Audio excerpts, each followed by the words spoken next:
26 फरवरी को महाशिवरात्रि के अमृत स्नान के साथ ही प्रयागराज में संगम के किनारे सजे महाकुंभ का भी समापन हो गया।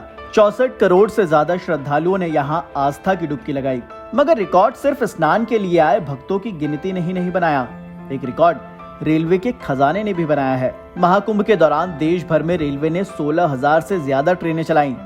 पूरे कुंभ के दौरान 5 करोड़ से ज्यादा श्रद्धालुओं को भारतीय रेल से लाया गया और वापस ले जाया गया। मगर सबसे ज्यादा हैरान किया उत्तर प्रदेश के प्रतापगढ़ ने। खबर यह है कि महाकुंभ के दौरान रेलवे को भारी मुनाफा हुआ है।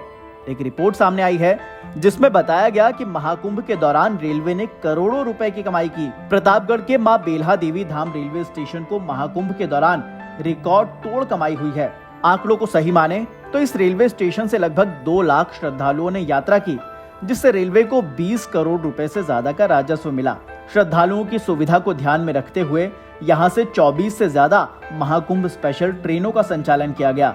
नियमित ट्रेनों के साथ साथ इन विशेष ट्रेनों की व्यवस्था से यात्रियों को किसी तरह की असुविधा न हो, इसका पूरा ख्याल रखा गया। महाकुंभ के दौरान प्रतापगढ़ जंक्शन से 1,67,820 श्रद्धालुओं ने यात्रा की, जिससे रेलवे को कुल 20,06,91,450 रुपए की कमाई हुई। आम दिनों में जहां रोजाना 800 से 1,000 यात्री इस स्टेशन से यात्रा करते थे, मगर सिर्फ प्रतापगढ़ ही नहीं बल्कि देश भर से महाकुंभ आने वाले श्रद्धालुओं के लिए 16,000 से ज्यादा स्पेशल ट्रेनें चलाई गईं।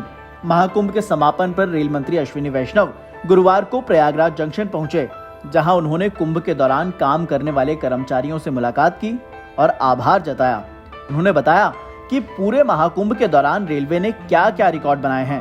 सामाजिक समरसता का हमारे भारत में, हमारी सभ्यता में एकता का संदेश है। इसमें मैं धन्यवाद देना चाहूंगा माननीय प्रधानमंत्री श्री नरेंद्र मोदी जी को। उनके नेतृत्व में इतना जबरदस्त आयोजन हुआ। मैं धन्यवाद देना चाहूंगा माननीय मुख्यमंत्री श्री योगी आदित्यनाथ जी को, इतना अच्छा इसमें आयोजन हुआ।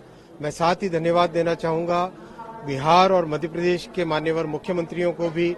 सबके सहयोग से रेलवे ने सबका एक साथ मिलकर एक बहुत क्लोज कोऑर्डिनेशन के साथ काम हुआ, और उस क्लोज कोऑर्डिनेशन के कारण जहां हमने 13,000 ट्रेन की प्लानिंग की थी, 16,000 से ज्यादा ट्रेन, 16,000 से ज्यादा ट्रेन चलाई। करीब 4.5 से 5 करोड़ के आसपास श्रद्धालुओं को लेके इसमें संगम में और महाकुंभ के दर्शन के लिए ला पाए। बहुत ही क्लोज कोऑर्डिनेशन रहा राज्य की पुलिस के साथ, आरपीएफ का, जीआरपी का और जो रैपिड एक्शन फोर्स वगैरह जो लगी, सबका क्लोज कोऑर्डिनेशन रहा। रेलवे के सभी विभागों का बहुत अच्छा क्लोज कोऑर्डिनेशन रहा।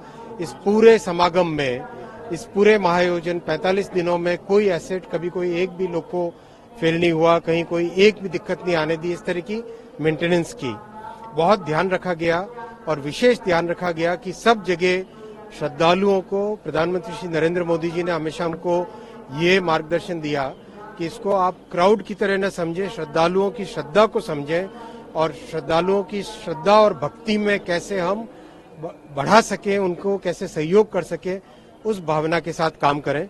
कई अच्छे इनोवेशंस हुए, जैसे खुसरोबाग का जो होल्डिंग एरिया बना, बहुत बड़ा इनोवेशन था। उसके कारण सर्ज क्राउड जब आया तो उसको मेंटेन करना आसान रहा।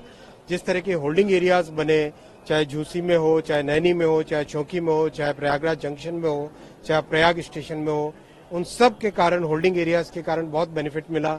आपस में विभिन्न सरकारों का और रेलवे का जो कोऑर्डिनेशन रहा, उसका भी बहुत लाभ मिला।